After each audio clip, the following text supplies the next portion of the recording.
I'm very, very pleased to announce an expert in communications with us, who we have with us today, Scott Harvey. Scott has 20 years in law enforcement and over 12 years of owning his own business. Scott has learned a lot about what makes people successful, from supervising officers as their sergeant to teaching DARE classes, working as a hostage negotiator, and professionally speaking to hundreds of thousands of people. Scott has honed in his ability to teach leadership skills to others, and we are so very happy to have him with us today. Please give a warm welcome to Scott Harvey. Thank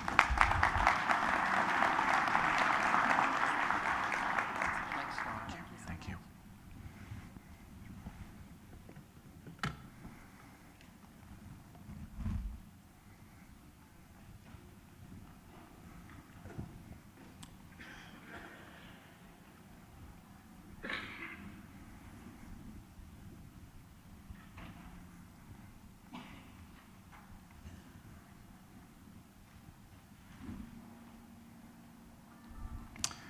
That was 30 seconds of silence. It got uncomfortable at about the 10-second mark. I get that. At about the 20-second mark, some of you were trying to judge whether you could make it to the door unnoticed or not. I understand that. But in that 30 seconds, you all came up with a reason for my silence. And let's forget for a second that I'm a professional speaker, that this is what I do for a living. What if I was an elected official in your county and you were on the other side of my silence? How would you interpret that? What if you were leading a team of mine? What if you were the head of roads or something for my county and I was being silent with you? Either way, silence can do a lot of damage. And so we have to understand kind of what it's like to be on the other side of that silence so that we can do something about it. Now, I spent 20 years as a hostage negotiator. I'm here to tell you that there are times that silence can be used, but it's only a tactic for the short term.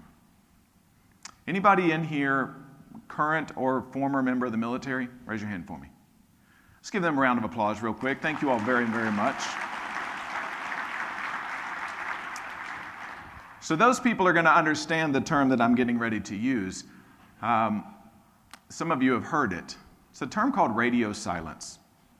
What's that mean? You can just shout it out. What's radio silence mean? Don't talk on the radio. I love when somebody takes a very obvious thing and makes it even more obvious. Radio silence means we don't talk on the radio. We would do that in law enforcement for several different reasons. When I was on patrol in the late 90s, we would not put everything on the radio because people had scanners. You remember scanners? Back in the day, there was two groups of people who had scanners, in my opinion. That was criminals and old people. I won't ask you to self-classify if you had one. That was my experience, right? And if we were going to serve a high-risk warrant, we wouldn't put that out on the radio because we didn't want Johnny waiting for us when we got to his house. So we would call dispatch and say, hey, I'm getting ready to be out at this house, at this address. If I call for help, that's where I am. So radio silence was issued in an adversarial situation. It was a command given so that the enemy didn't know what we were doing, okay? So for our safety. And silence can be used, but it can't be an everyday thing. Anybody in here besides me old enough to remember when television stations went off the air? If you're younger than me, you're going to think I'm making this up, but this was a thing, right? When I would have friends spend the night after Saturday Night Live was over and that kind of stuff, the national anthem would start to play. And I didn't know as a young guy what the protocol was when the national anthem plays in your living room. Do you stand up? Do you put your hand over your heart? I wasn't real sure, but I knew this screen was coming up next. And I knew there was going to be nothing else on the television for the rest of the night. And we had nothing else to do. We couldn't stream Netflix because Al Gore hadn't invented the internet yet. And so there we were. If we didn't have enough toilet paper to gift it to our neighbors, we just went to bed because there was nothing else going on. I don't know about you, but I kind of miss this. I kind of miss the 5 to 6 hour break of broadcast entertainment. We don't have that anymore. We are constantly inundated from all different directions and all different sources. In our 24/7 news cycle world, we are constantly being asked to digest, process, and sometimes comment on things we don't really know anything about. I miss this.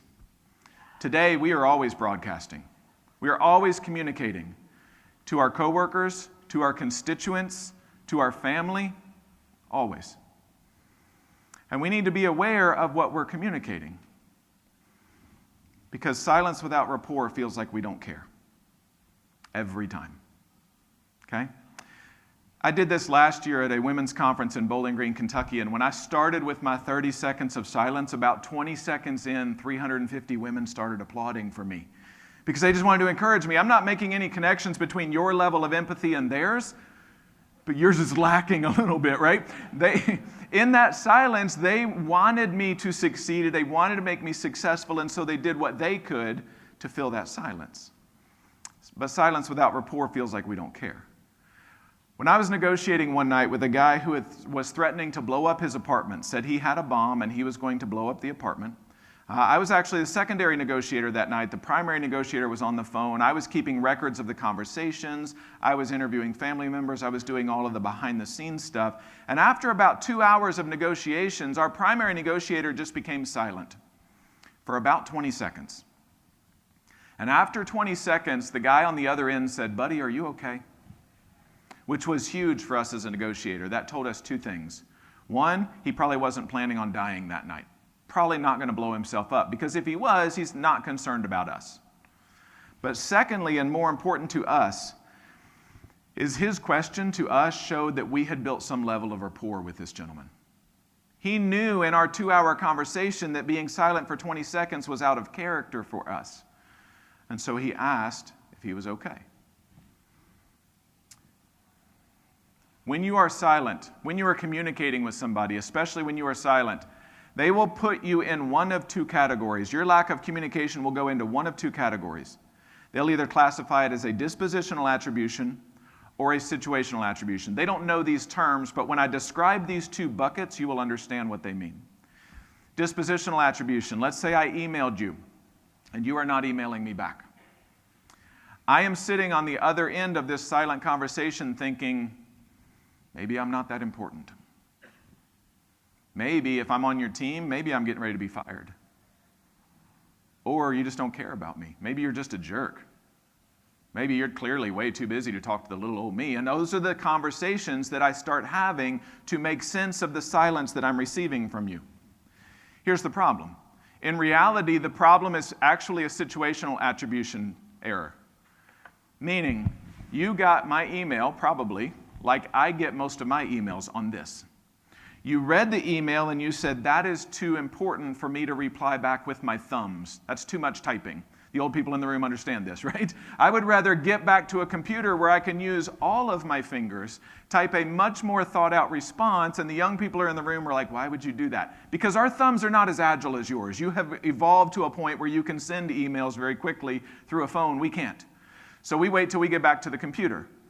The problem is when I get back to my computer, 50 other emails have come in. There's other things going on. Your email got buried, and I just forgot. It's a situational attribution problem. But I don't get to decide that for you. You have already decided it's dispositional. You have already come up with a reason for my silence. In my 30 seconds at the beginning of this presentation, you all came up with a reason for my silence, and none of them were beneficial to me. Did he forget his first line? Are his slides locked up? Is he freaking out? Is this a panic attack? You had lots of things that could explain my silence. None of them were helpful to me. In the police world, we try to learn from situations when they arise. Ferguson, Missouri taught us a lot in the police world. And I'm not going to rehash what should or should not have happened from a tactical situation. I want to look at this from a communication standpoint. Ferguson, Missouri, after they shot Michael Brown, think of this, 24/7 news cycle, the media shows up there within a couple of minutes. And they start broadcasting within a few minutes. Do you know how long it was before Ferguson Police Department said anything to the media? It was 22 hours. Almost a full day. Several of those hours, Michael Brown laid dead in the street. And silence without rapport feels like we don't care. And the problem is, in that 22 hours, the hands up, don't shoot narrative was born. That interview was given by a guy who wasn't even there when Michael Brown was shot. Because in the communication vacuum, when the police department was not talking, the media still had a story to cover. So they found somebody willing to tell the story, and it was somebody that wasn't even there. And 6 months later, when independent investigators found, based on Michael Brown's wounds, it was physiologically impossible for him to be kneeling in the street with his hands up when he was shot. Didn't matter. Because within that week, we had professional athletes, elected politicians, and newscasters standing everywhere saying, hands up, don't shoot. Because when the Ferguson Police Department created a vacuum, other people filled it for them. You see, silence doesn't kill the story. It just makes you lose control of it. And later, when we found out some of the facts of that situation, it felt like a cover-up. Because why didn't they tell us that in the beginning? If we know silence causes damage, why do we do it? Let me describe it to you this way. I'm not outdoorsy. That's not what I do. My main problem with the outdoors is there's no air conditioning. And I sweat when I tie my shoes in the morning, so I'm a big fan of air conditioning. I don't camp, okay? I don't hunt because I don't have the patience to sit there. Now, that being said, I will eat anything you pull out of the woods. I just don't want to go get it myself, right? So I'm not super outdoorsy. But there was a time about 5 years ago, our youngest daughter was 13. Our oldest daughter was away at church camp for a week, and my wife and I were trying to find some way to get our 13-year-old's face out of her phone for at least a few minutes. The parents in the room understand what I'm talking about, right? So my brother-in-law called us. He said, hey, it rained a lot yesterday. If you guys want a kayak, you're welcome to use my equipment. Absolutely, we want a kayak. Now, I've never been kayaking before, but that's never stopped a man, right? We will fake it until we make it, right? I thought, how hard can it be? I've been canoeing. So we went to his house, and we're loading up the kayaks, my wife and daughter and I. And I'm like, this is going to be awesome. As we're loading them up, my brother-in-law says, hey, the life jackets are over there. I looked at him. I said, the creek is waist deep at best. I don't think we need life jackets. And my sweet wife's head spun 180 degrees around on her body, and she looked at me and she goes, we are wearing life jackets. So in this picture, you see my wife and daughter in life jackets. You can't see mine, but I'm wearing one, right? 26 years into marriage, I'm learning there's fights you have and fights you don't have. Life jackets was not a fight I chose to have that day, so I put mine on, and we were getting ready to hit the creek when my brother-in-law says, hey, you're going to reach a point towards the end of the trip where there's a tree coming from one side of the creek and another tree coming from the other side. He said, it's no big deal. My wife and I go around it all the time. Awesome. We loaded up. I have no idea what that meant, but I nodded like I did, and we loaded the kayaks. We got on the creek. My wife was first, my daughter was second, and I brought up the rear. And after an hour of adventures with bugs, trying to eat my daughter and all of those things, because she's the only person in this world less outdoorsy than me, because the outdoor contains bugs. And so I don't like that there's no air conditioning. She doesn't like that there's bugs. So we're kind of cut from the same cloth. But this was the picture I took for Instagram. Parents, you know what I'm talking about. This is the picture to show the world what a good dad I am, right? This is highlight reel stuff, because the other 99% of the time when she's staring at her phone and I'm watching Netflix, that's not a cool pic. So these are the cool pics to make your friends jealous. Like, I wish I was doing cool stuff like Scott, my one and only kayak trip, just for the record. But that's the pic that I uploaded. About an hour and a half into our trip, as we're rounding a bend, the water was moving really quickly, and I heard water rushing before I saw why it was rushing. When we rounded the bend, I saw the two trees exactly like my brother-in-law described. In the middle of the two trees was a kayak-sized hole. Go around. That's what he said. Those of you that have ever kayaked know go around means paddle to the shore, get out, carry your boat around the obstruction and set it in the other side. That would have been an important piece of information for me to know. I didn't know, okay? My wife went first. Couple of 180-degree turns, and she made it through in the very swift water, this very tight hole. I was very impressed with her skills. My 13-year-old was next. I was about 30 yards upstream, and she lined up and turned the wrong way. And in very fast rushing water, rushed sideways against the first tree. Anybody who's ever been kayaking or understand physics knows what happens next. Her and her boat curled underneath the tree. Before she went under, she locked eyes with me, and then she was gone. Her kayak popped up the other side, and she was not in it. So I jumped out of my boat and I started running towards where I last saw her. Still didn't know where she was. Got about 20 yards from her and I saw her elbow holding on to the front tree. And then her face appeared for a second and disappeared again. So as I'm running, I'm being pushed so hard by this water, I realize if I miss my mark, I'm going to be pushed past her, and I don't know if I can fight the current to get back to where she is. But thankfully, I found myself planted directly behind her elbow. I reached underneath that tree, grabbed the seams of the life jacket that I didn't think she needed, by the way, and I pulled with everything I had. And when I pulled her out from underneath that tree, she went face to face with me, started coughing, and water shot out of her mouth. More water than her mouth could hold. It was one of the scariest things I've ever seen as a dad. And then she started crying. My first aid training tells me if she's crying, she's breathing. So please keep crying, sweet girl. About that time, my kayak floated lazily up behind us, so I grabbed it, I set her in it, and we started walking downstream. I was holding her in the boat while we walked. When she got herself under control enough that she could talk, through her tears, she looked at me and she said, I just kept telling myself, Daddy's coming. I don't know where this misplaced confidence came from with my outdoor abilities, but she knows I don't outdoor. But she's also heard me tell her whole life, there's not a ditch in the world deep enough to keep me out of it if you're in the bottom. When we got home, my wife says, everybody just drop your clothes, because we were muddy and sweaty and smelly and nasty. And she said, just drop your clothes, hit the showers. I said, I'm going to hit the porch. And I sat on the porch and drank a beer because I was dealing with an adrenaline dump that I wasn't quite prepared for. Because I almost watched my 13-year-old die due to my ignorance.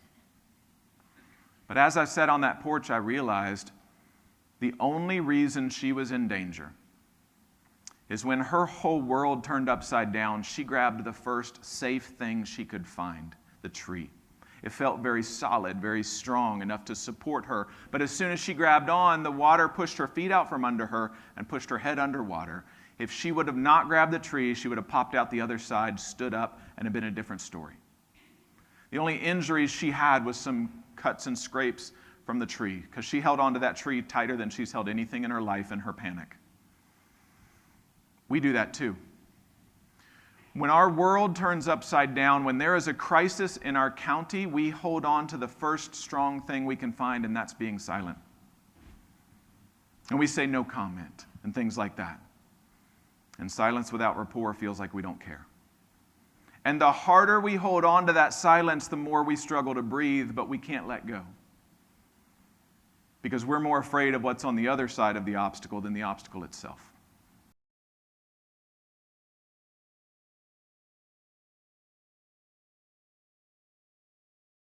Understand some basics about communication.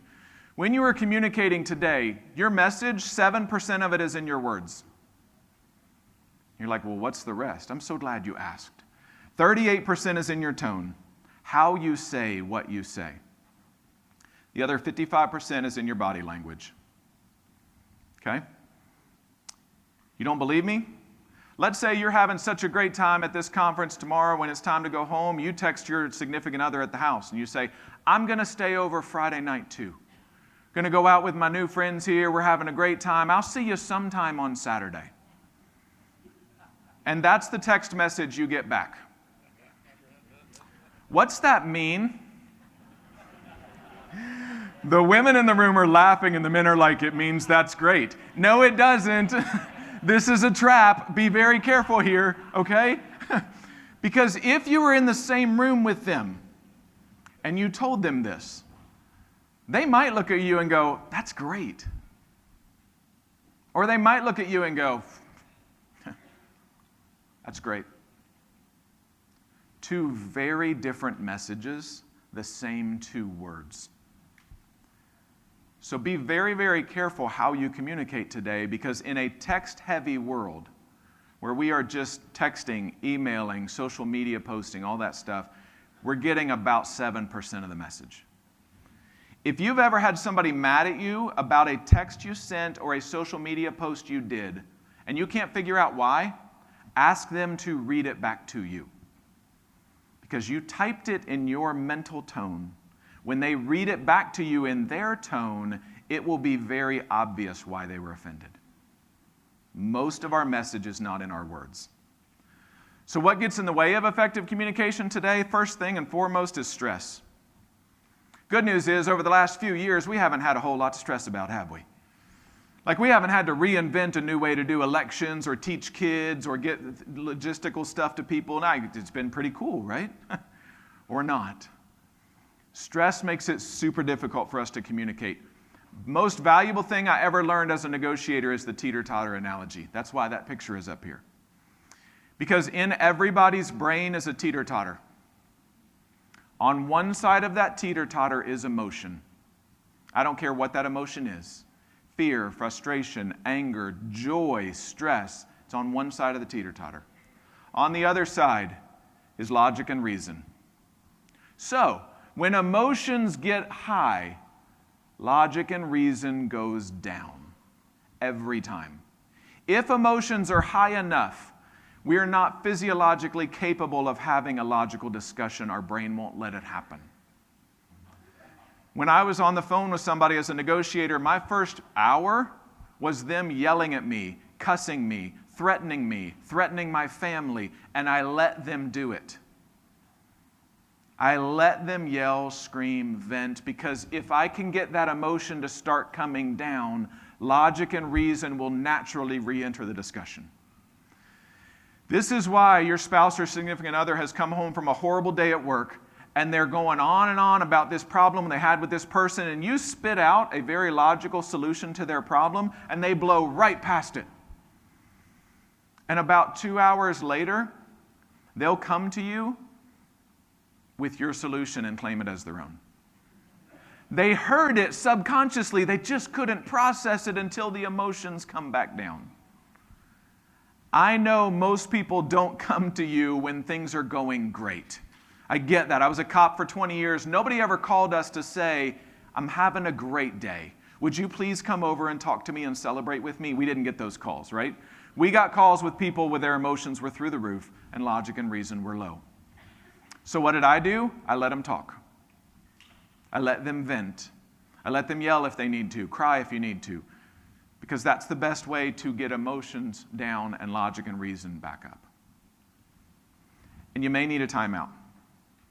Okay? When I was a kid, I thought a timeout was the worst punishment known to man, because back in my day, if you got sent to your room, you had a bed and a window. It was like prison. There was no stereo, there was no computer, there was no cell phone, there was nothing to do in there. And it was pretty horrible. And I realize now as a parent, a timeout is not a punishment. A timeout has very little to do with the kids and more to do with the parents. Because there's been more than one occasion when my kids were little that my teeter-totter was so far out of balance that I just look at them and I say, go to your room. Because if you don't, I'm getting ready to say or do something I can't unsay or undo. That's the part that happens in your head, right? And if I did it right, a lot of times I would end their time out by going into their room and apologizing. Because once my emotions come down, logic and reason come up, I realize I'm not mad at them. I had a frustrating day at work and I took it out on them. But that doesn't happen in the moment. So how do you use this at work? You know that meeting that you just had that was super stressful and then somebody wants to catch you in the hallway afterwards to have the meeting after the meeting where things really get done? You know those people? I do want to hear from you. Can we talk about it in the morning? If it's during the day, can you give me 15 minutes? And then during that 15 minutes, you go somewhere, you listen to some music, you read a book, you take a walk, you do something so that your teeter-totter will start to right itself, and I guarantee you that second meeting will go way better. So you might need a timeout in order to process the emotions so that you can have a logical discussion. Another barrier to communication today is listening. It's super hard to listen today, I get that. There's so many things going on. We have so many pulls on our time and our attention that it's very difficult to listen. That's why as negotiators, we were trained in active listening. Active listening, like it says, is actively being involved in the listening process. Here's what it looks like. You want to build rapport. That's the secret thing, because remember, silence without rapport feels like we don't care. My wife and I can be on a road trip and spend an hour in the car and neither one of us is talking and the other one's not worried that they're mad.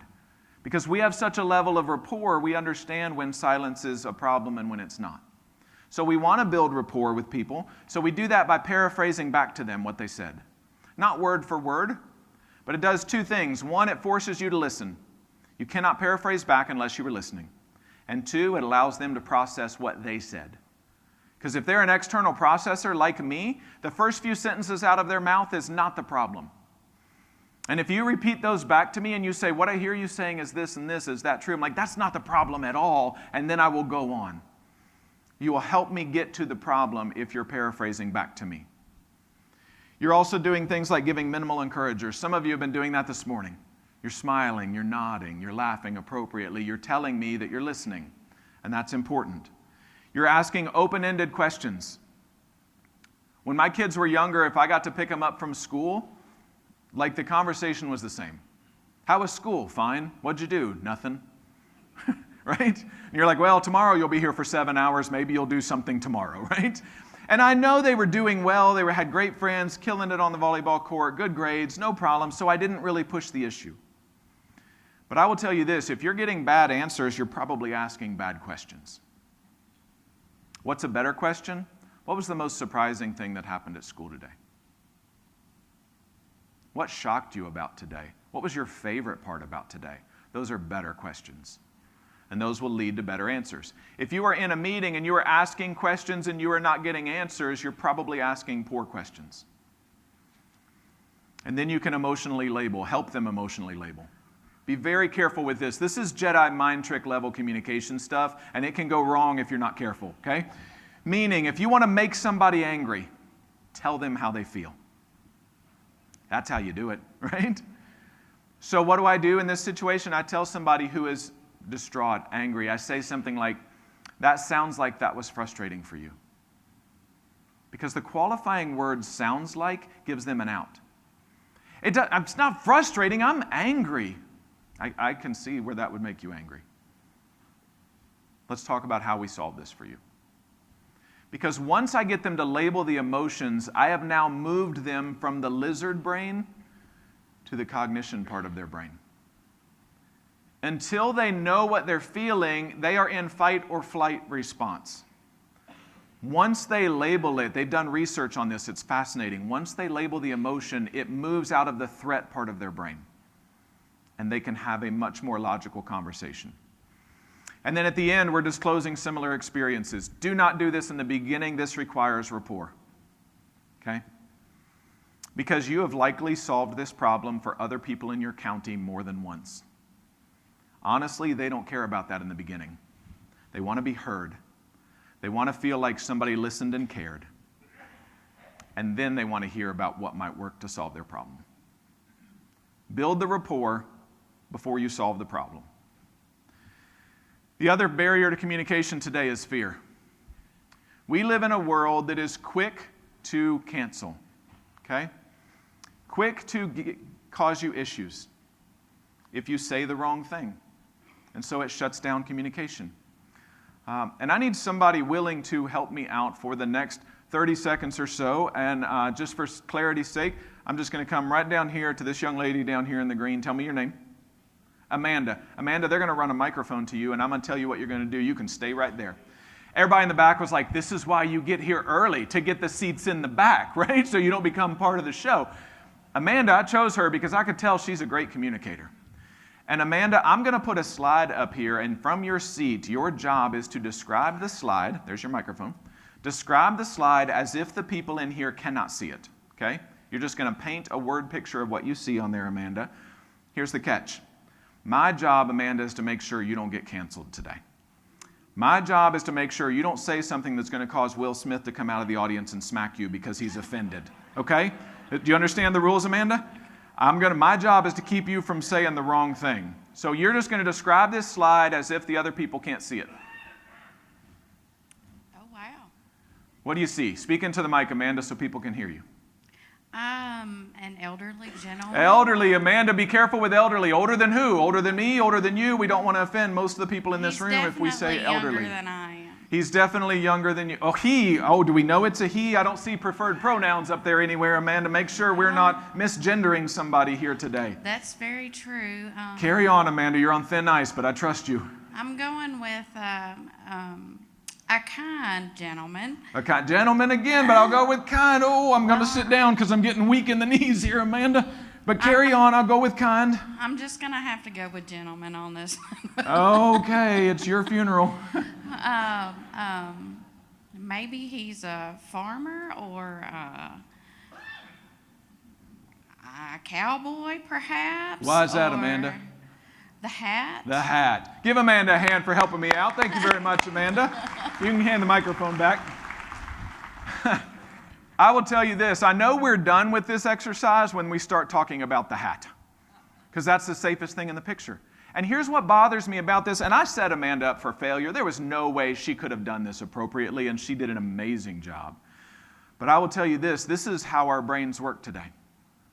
We are afraid to have a very honest conversation about a beautiful picture. I chose this picture on purpose. I'm a collector of stories. I want to sit across the table from this guy over a cup of coffee and hear his stories.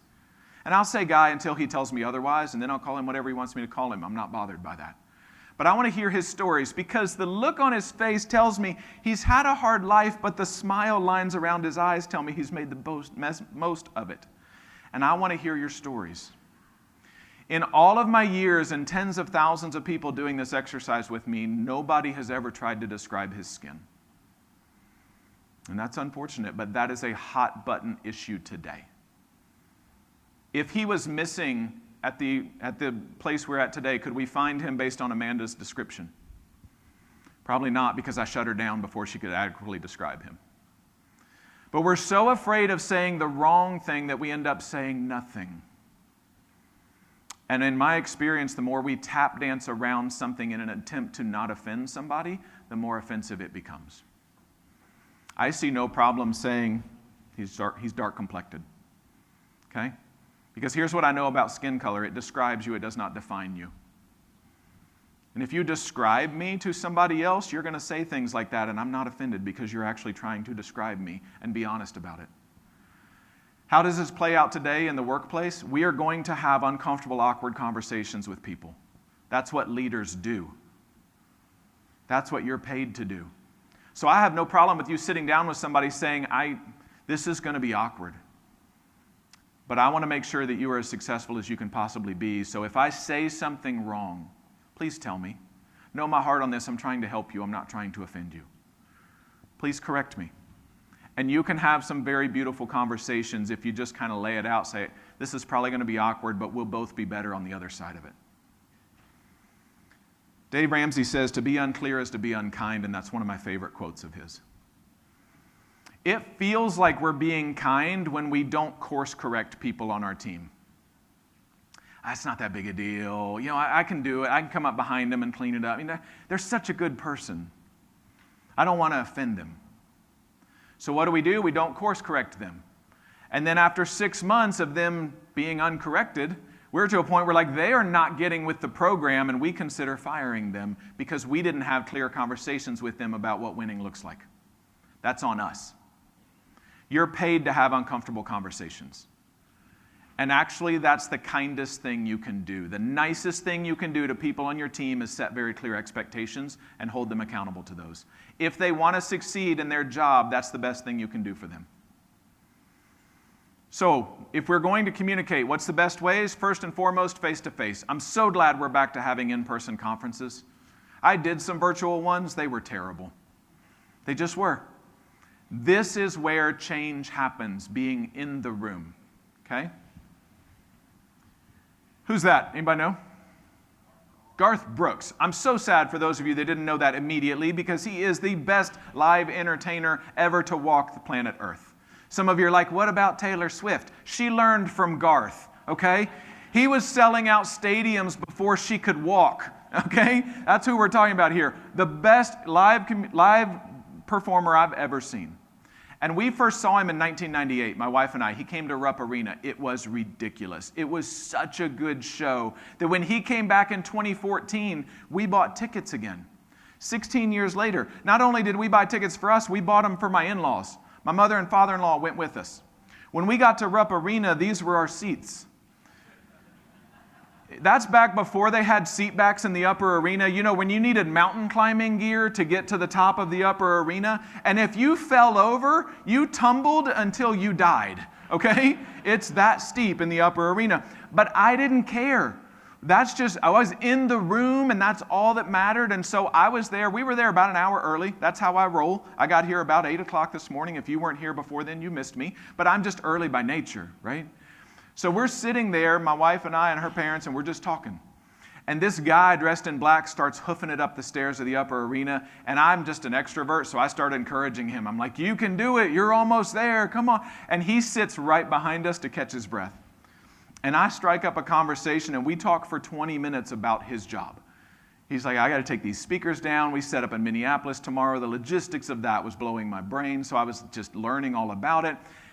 And finally, my mother-in-law, who is a sweet Southern woman, so sweet that she can look at you and say, you've been eating good, haven't you? And you're not even offended she called you fat.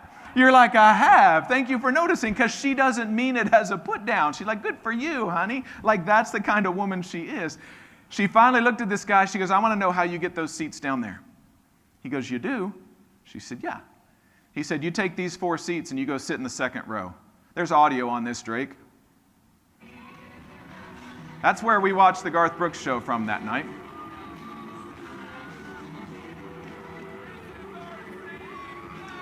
And that's my wife and I pretending we weren't as old as we were in 2014, right? I bring that up for 2 reasons. One, that only happened because I got in the room. And I had a face-to-face conversation with somebody, not trying to get that, just connecting on a human level, and a good thing came from it. And secondly, it reminds me of an Andy Stanley quote that I love. He says, do for one what you wish you could do for everyone. You obviously can't plus somebody's experience like that every day, but when you do, watch them tell thousands of people in your county about how they were overserved at your courthouse. You can't do it for everyone, but you can do it occasionally, and the ripple effects are huge.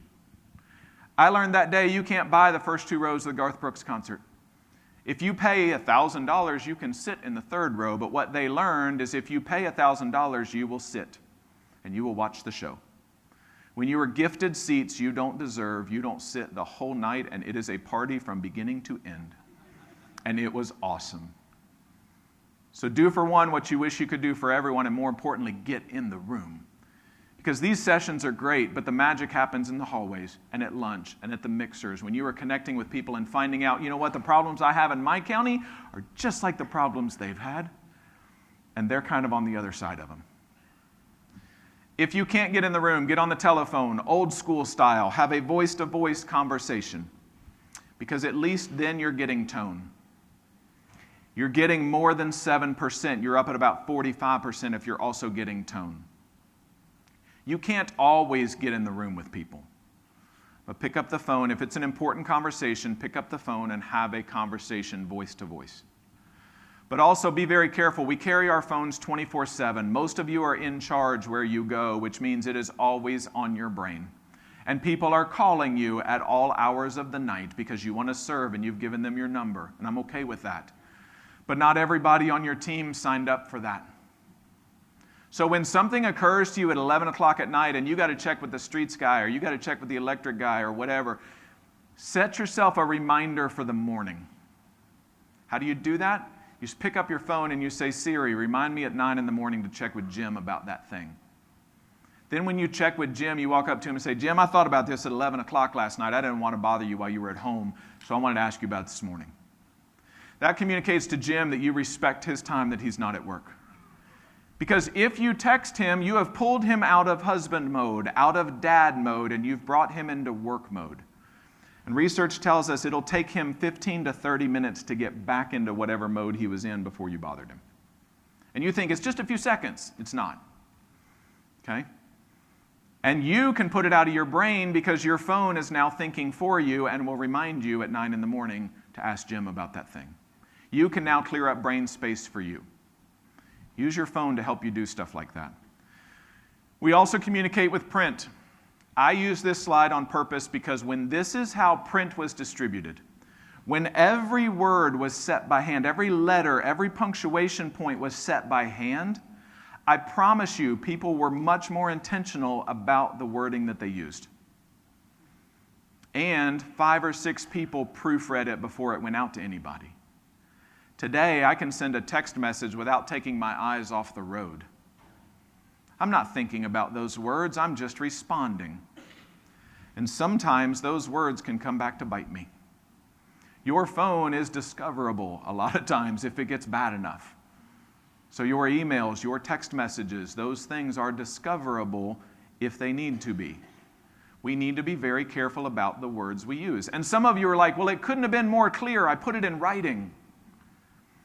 I was at an airport one time listening to 3 people on a business trip have a 20-minute discussion about what their boss meant when she said, "That's awesome," in an email.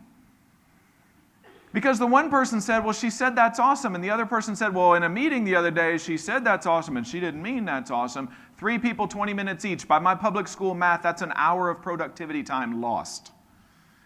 Because she thought she was being very clear in an email, and it was still open for interpretation. So what do in my business? I call people on the phone more times than not. And I have a conversation with them, and then I follow that conversation up with an email. And I'll tell them, I'm going to send you an email about what we talked about today. Because I can't search my phone for an email or for a conversation, but I can search it for an email. And the email allows me to tell them, hey, this is what I heard from our conversation. Is all of this good with you? And they're like, 100% I'm on board. Now we know we're on the same page. But we got on the same page voice to voice or face to face. And then I send a follow-up email to make sure we're good. So print can be used, but it's not as clear as we sometimes think it is. Social media. Huge fan of social media. I like it a lot. But I will tell you, be very, very careful with social media, especially from your county account. Be very careful who has access to your county's social media pages. Because I will tell you, it's very difficult to know which one you're actually using until you hit send. And this has been a problem for quite some time. Years ago, during the Obama presidential debates, KitchenAid Appliances tweeted, even Obama's grandma knew this was going to be bad, so she had the decency to die before this happened. That's what KitchenAid Appliances said. Now, they deleted the tweet immediately and issued an apology that said, we're so sorry that was an employee who thought they were using their personal account. That's all you can do is apologize and try to make it right. I don't have any problem with KitchenAid Appliances, how they handled it. I do have a problem that if that's what somebody is tweeting from their personal account, don't give them access to your county account. Because mistakes happen, and you will deal with those consequences. Be very, very careful.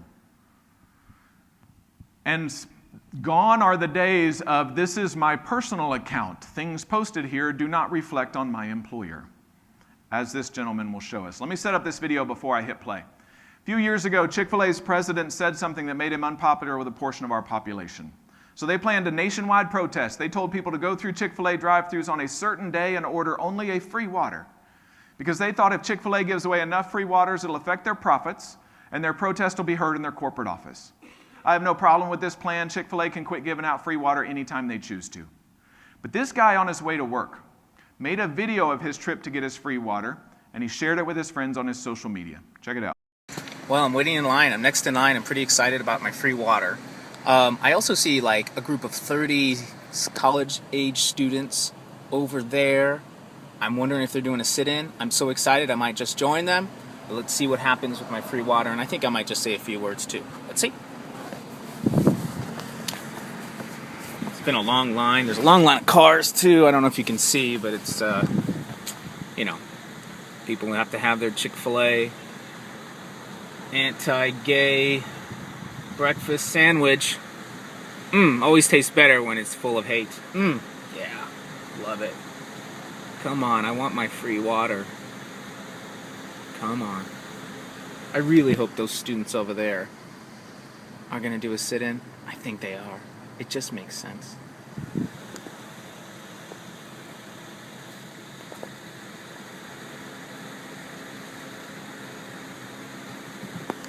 Here I go. Hey, how you doing? Fine. Good. Is this my free water? It is? Awesome. You know why I'm getting the free water, right? I do not. Because Chick-fil-A is a hateful corporation. I disagree.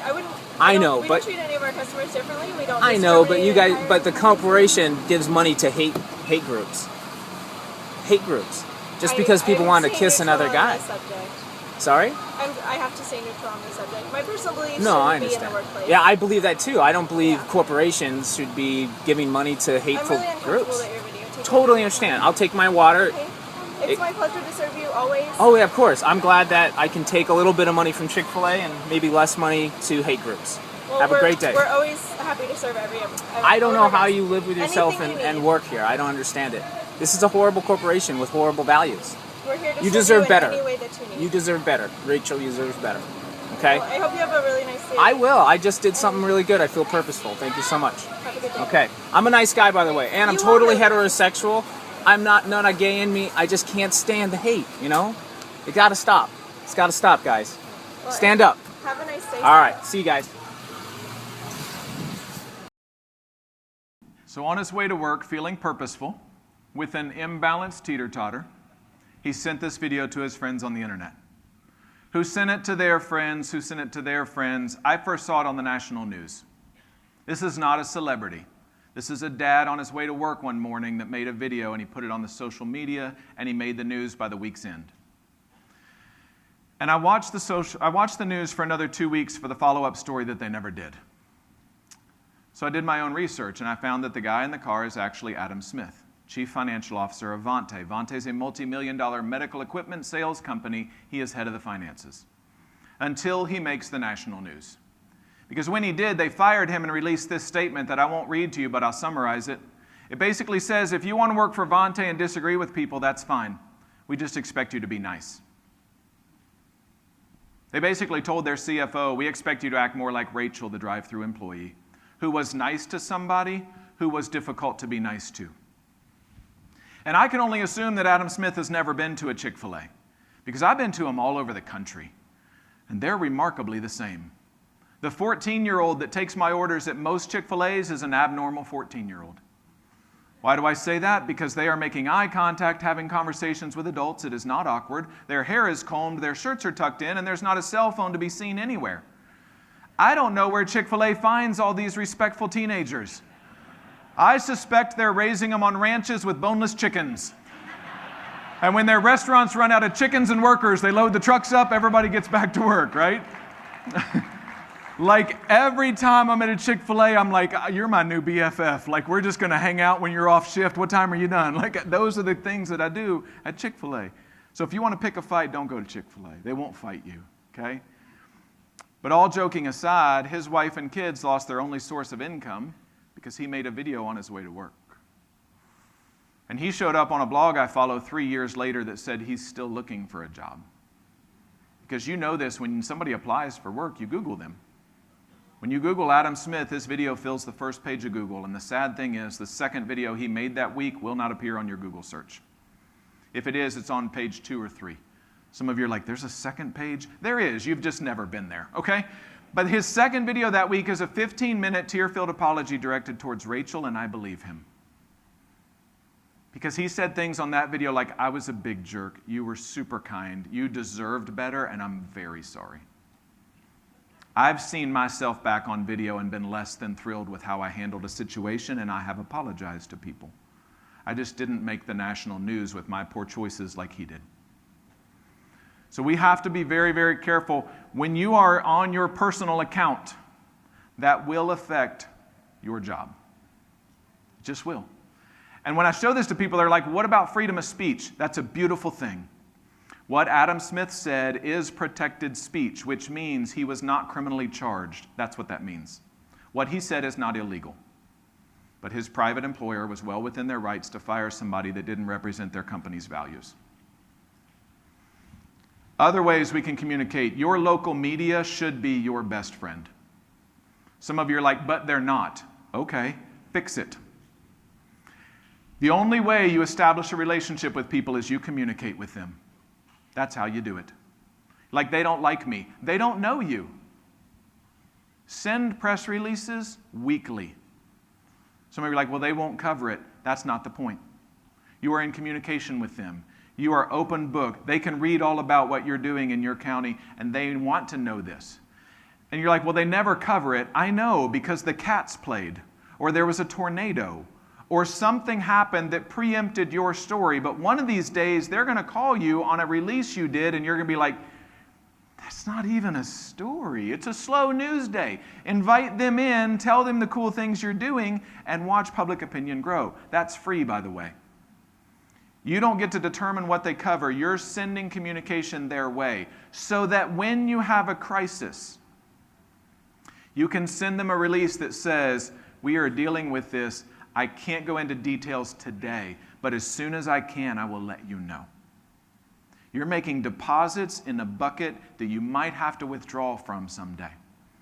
And they say, well, you know what? They communicate to us all the time. They're always open for a phone call. I trust them that they're going to let us know what's going on as soon as they can. And some of you are like, well, there's times we can't say anything at all. I disagree. Some of you are like, well, our county attorney says make no comments on this. I'm not a county attorney. I didn't even stay at a Holiday Inn Express last night. But I am telling you this, silence without rapport feels like we don't care. I was a public information officer for my career as well. Shortly after Sandy Hook Elementary shooting, we had a kid bring a hit list to school in the elementary school. Kids he was going to kill if given the opportunity. It's a juvenile case. We're not allowed to speak about juvenile cases. But parents notified the media showed up at the school. Silence without rapport feels like we don't care, so I did an interview. I stood in front of the camera and I said, we take any and all threats to our school safety very seriously. If any charges need to be filed, we will place those charges. We want these schools to be as safe as possible. My kids attend these schools as well. The public just wanted to know that we were on it, we were aware, and that we cared. In that interview, I never said anything about a hit list. I never said we had one, never said we didn't. I was just a voice of authority saying we took any threat seriously. My kids are in this building as well. And that's the interview that ran. And it was done. So when you can't say anything, I would challenge you to say something that says we're aware, we're looking into it, because we want this to be the best county in the state. And part of that means we sometimes have to draw back and solve a problem before we can tell you about it. But we're aware. And your constituents and your employees know that they're looking into it, they care, and they'll let us know when they can talk. So use your media. You can do a podcast. They're pretty cheap and easy. It's another way you can get information out about your county. And you control that. You can interview county people on your podcast. You can talk about upcoming events. The average podcaster today listens to 6 hours and 36 minutes of content per week. What if your voice was 15 minutes of that time in their ears? People do business with people they like, know, and trust. How do we get to like, know, and trust people? We communicate with them. We hear from them. And we hear the tone in their voice, and we hear their compassion. Podcast might be a good idea for you. Whatever you do, get the information out. Why are we doing this? Because I want you to be a legacy maker.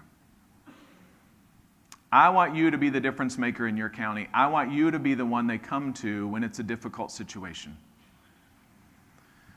One of the other things I did at the police department was I was on the honor guard. You guys are very familiar with the honor guard. We carry the flags at parades, we post them at special ceremonies, and we work officer line of duty deaths. And I posted this back in 2014. I said, honor guard practicing for something we never want to perform, because we used to go to our local funeral home at least 3-4 times a year and practice flag folding. Because for the military people in the room, you understand how important this is. A properly folded American flag shows only blue with stars. The red and white stripes are not visible if it's folded properly. And you, as the host agency, you're the ones that fold the flag at graveside over your officer in a very stressful environment, and you have one chance to get it right. Because when you're done folding it at graveside, you will present it to the next of kin.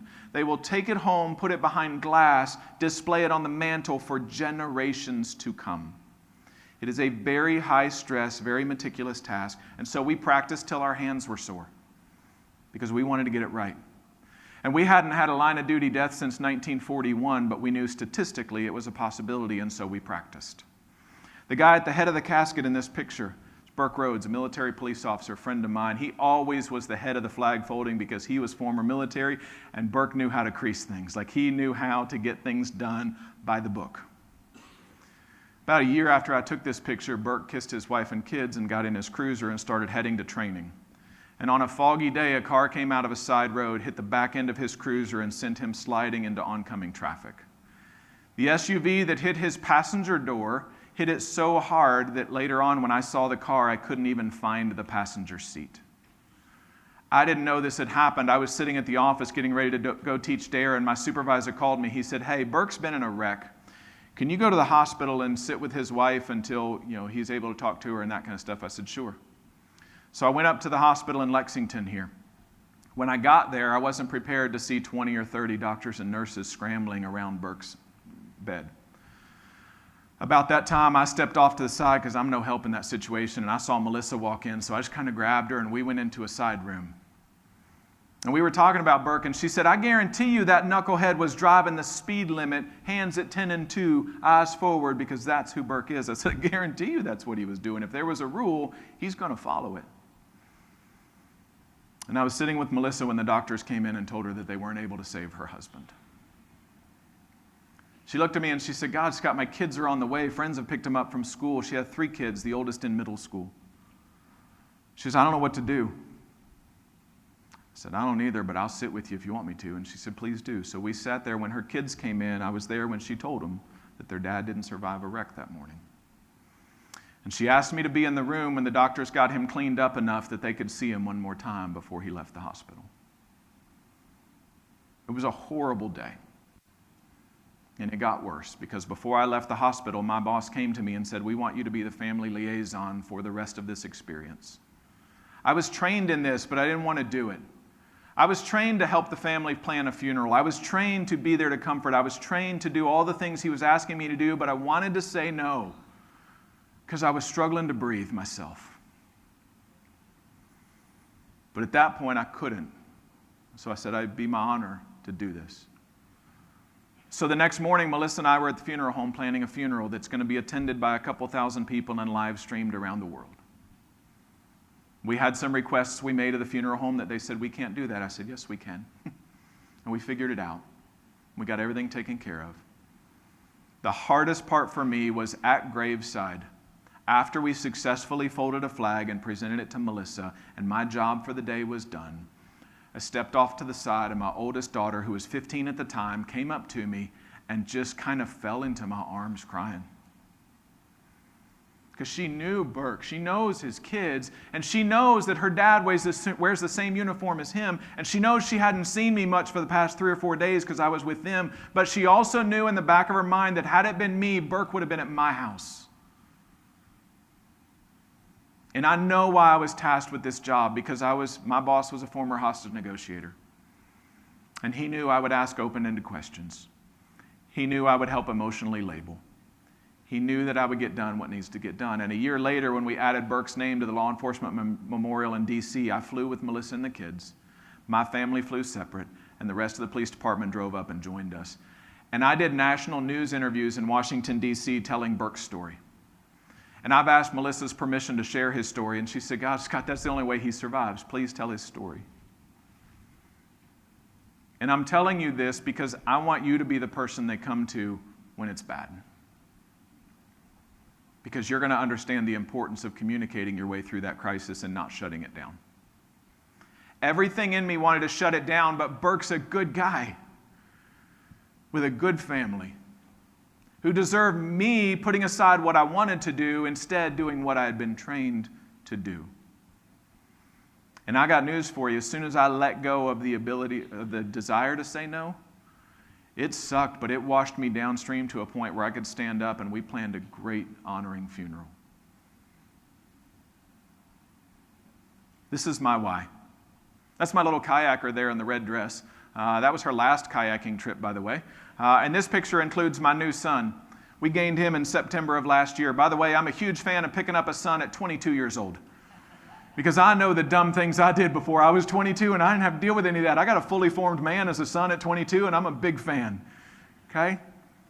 But this picture sits on my desk because some days suck. But I need to be reminded of why I do what I do. Because here's what I know. These people might have an emergency in your county, and you'll get there before me. And I need you to ask open-ended questions, and I need you to care, and I need you to sit with them and let them vent, let them yell, let them scream, let them get it out until I get there, because I'm on my way. I guarantee you that. Because there's not a ditch in the world deep enough to keep me out of it. If they're in the bottom, I'm coming. But you know what? If it's not them, it's somebody else's world. Somebody has a picture of the person in your office who is a thorn in your side, has a picture like this of them at their house. That's somebody's everything. I highly recommend you put a picture of your why on your desk for those days. Because this is the job you signed up for. And I believe you can make a big difference. Just don't let the busyness of the job keep you from connecting and communicating effectively. Because the more people you communicate with, the better you can do their job, and the longer you keep them talking, the more likely you can solve their problem. And everything in you is going to want to say, I don't have time for this. But if you let go of that constraint, you'll find yourself able to stand and breathe a little bit better. If I can be a resource after today, that's how you get a hold of me. That is my personal cell phone number. That is my email address. I will be here for the rest of the day in the lobby. I do have copies of my new book that just dropped in April. I say my new book like I have another one. My only book dropped in April, and it is an expanded version of what you just heard. And I will have those available in the lobby. But seriously, whether you want to buy a book or not, come talk to me, come see me. If you have a question or a concern, reach out to me. If I can come to your county and train your county supervisors, I did that in Jessamine County, and it was very, very well received. But even if I can't, shoot me an email, shoot me a text, and we'll solve your problem. It's too important for you or I to maintain our silence. Thank you all so much for your time and attention.